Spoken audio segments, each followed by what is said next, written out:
जय बाबा पशुपतिनाथ। आज कविता सुनाने के लिए नहीं, आप सबका धन्यवाद करने के लिए आपके सामने प्रस्तुत हुई हूँ।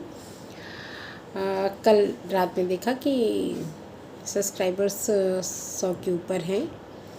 मैंने इस चैनल की शुरुआत 5 अक्टूबर 2023 को की, बड़े उथल पुथल के बाद, बड़े राग विराग के बाद। तो आप सबके ऐसे आशीर्वाद के लिए बहुत बहुत धन्यवाद। मुझे उम्मीद नहीं थी इसकी। और एक चीज़ और क्लियर करना चाहूँगी कि जो मैं कविताएं लिख रही हूँ या जो मैं बोल रही हूँ, ये 14 सितंबर के बाद की है, 14 सितंबर 2023। क्योंकि मैंने शुरुआत की थी इस कविता को लिखने की 10 सितंबर को, और बड़े उथल पुथल के बाद मैंने इसको ख़त्म किया 14 सितंबर को। और सबसे पहले उसको पोस्ट किया जिसको लगा कि मुझे पोस्ट करना चाहिए, और उसके बाद कई ग्रुप में, यूनिवर्सिटी के ग्रुप में पोस्ट किया, और सबका सकारात्मक ही रिज़ल्ट रहा। अच्छा खासा प्रोत्साहन मिला। तो ऐसा है कि, और जब मैं पहले लिखती थी तो लास्ट कविता मैंने 5 फरवरी 2002 को लिखी। उसके बाद मैंने कहीं एक लाइन, 2 शब्द नहीं लिखे। एक मेरे व्यक्तिगत बात कहना चाहूँगी कि मौन मेरे लिए सबसे बड़ा दंड है।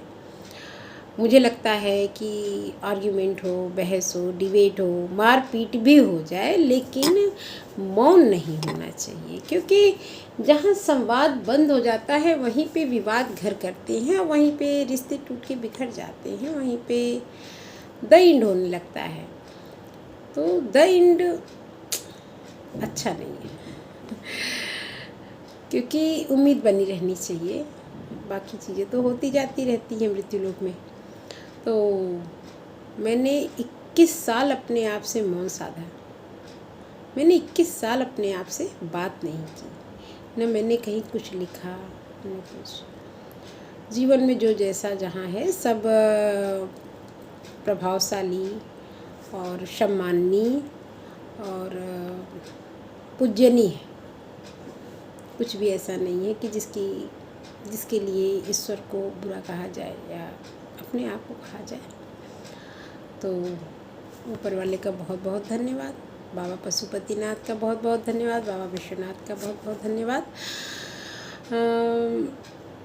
पशुपतिनाथ प्रांगण में लगा कि कुछ, मतलब मुझे अजीब सा महसूस हुआ, कुछ उथल पुथल मन में, कुछ राग बिराग। लेकिन मैंने जैसा कहा कि मैंने अपने आप को चुप करा दिया था, तो मैंने डांट के चुप करा दिया।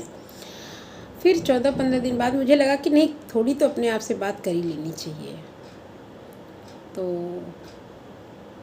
बात की, और मन की गति तो सबसे ज़्यादा तेज़ बताई गई है, और मन अस्थिर होता है।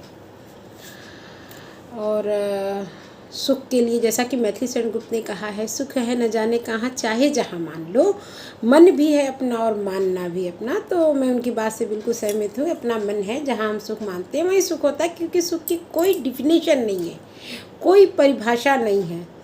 कभी निद्रा सुख का कारण है तो कभी अनिद्रा सुख का कारण है, कभी बोलना सुख का कारण है तो कभी न बोलना सुख का कारण है, और कभी पाना सुख का विषय है तो कभी खो देना भी सुख का विषय है ना। मुझे लगता है आप सब मेरी बात से सहमत होंगे, और ना हो तो बताइएगा, फिर सहमत किया जाएगा आपको।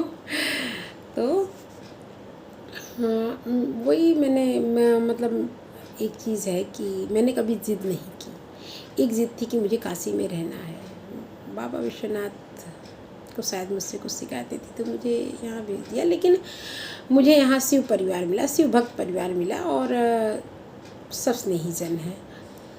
लेकिन आज एक जिद करने का मन है कि मैं लिखती रहूँगी,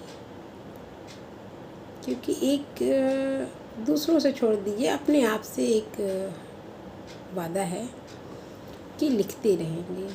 क्योंकि मुझको मुझसे मिलाने का एक ही साधन है, वो है मेरी लेखनी। मुझे नहीं पता कि कौन सुन रहा है, कौन मुझे देख रहा है, कौन मुझे सब्सक्राइब कर रहा है, कौन मुझे लाइक कर रहा है, लेकिन मेरी आस्था है कि वो देख रहा है मुझे, वो देख रहे हैं मुझे, ठीक है। और उनकी नज़र चारों तरफ है, और किसी को क्या दिखाना, ठीक। तो वंस अगेन बहुत बहुत धन्यवाद, शुक्रिया। जय बाबा विश्वनाथ, जय बाबा पशुपतिनाथ, और जय बाबा पशुपतिनाथ के प्रसाद की। जय शिव शंभू।